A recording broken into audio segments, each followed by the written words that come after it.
O presidente do STF, ministro Edson Fachin, interrompeu o recesso e antecipou o retorno a Brasília. A interlocutores e pares da corte, o ministro justificou a volta antes da abertura oficial do ano judiciário com a avaliação de que o momento exige sua presença na capital. O objetivo central de Fachin é gerenciar o desgaste na imagem do tribunal provocado pelos recentes desdobramentos do inquérito do Banco Master, sob relatoria do ministro Dias Toffoli. Gustavo Lopes, é interessante porque eles não estão preocupados com o absurdo do escândalo do Banco Master, que envolve o Dias Toffoli, mas também o escritório de advocacia da esposa do Alexandre de Moraes.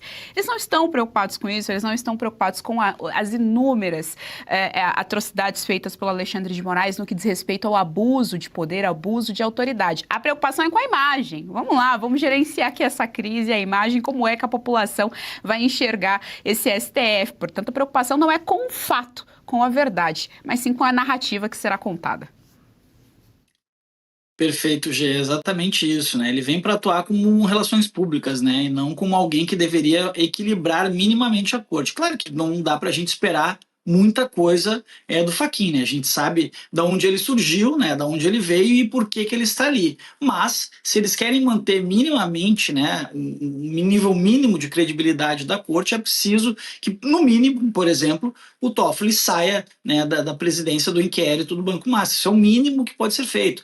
Vamos lembrar, ele pediu para a Polícia Federal pegar todas as provas e levar para o gabinete dele no STF. Isso é surreal. Isso não existe na história jurídica brasileira. O cara levar para dentro do tribunal as provas. Ou seja, a polícia sequer analisou, o Ministério Público, não. Eu que vou cuidar das provas. É óbvio, a gente sabe exatamente por quê. Provavelmente, se ele tiver um picador de papel lá no gabinete dele, é o fim que vão ter essas provas.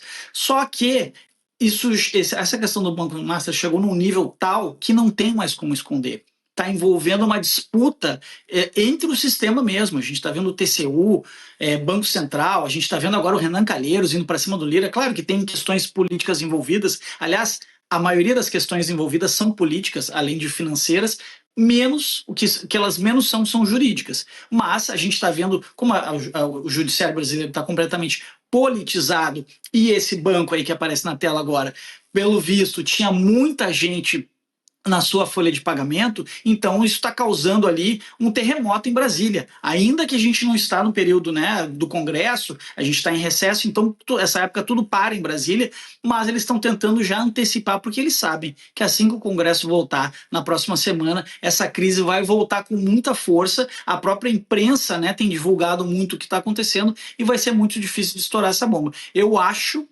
espero, né, que cabeças rolem nessa história aí, no mínimo, porque a gente viu o quanto de dinheiro foi desviado, o quanto das instituições foram comprometidas e, sobretudo, o quanto a justiça brasileira não tem a menor condição de lidar com um caso como esse. Gê.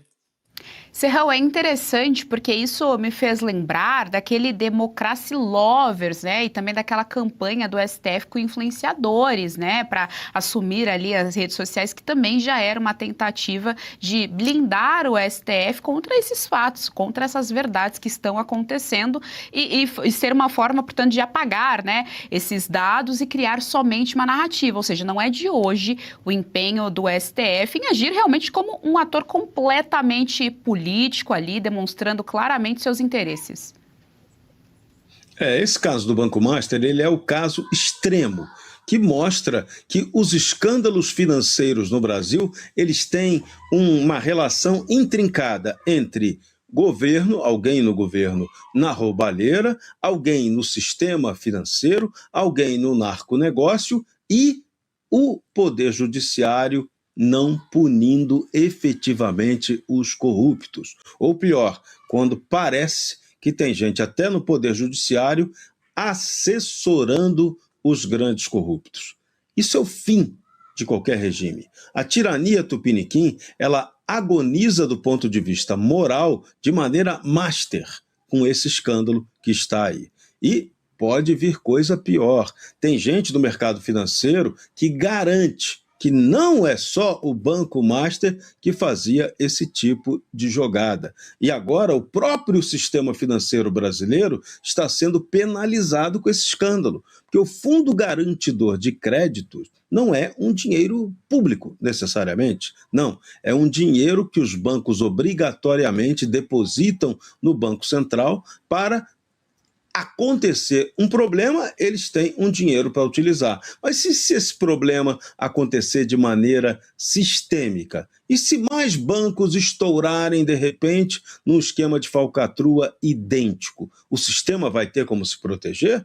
Esse é o drama. Então, é mais fácil agora no Brasil a gente insistir para acabar com a corrupção antes que a corrupção acabe com todo mundo. O problema é convencer a maioria esmagadora dos brasileiros para entrar nessa proposta. Agora, um dado é concreto.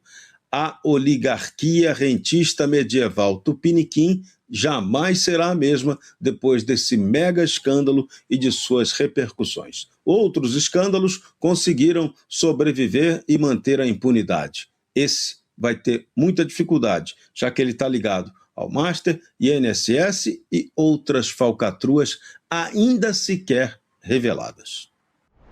Gostou do conteúdo que viu por aqui no canal da Revista Oeste? Compartilhe e deixe o seu like.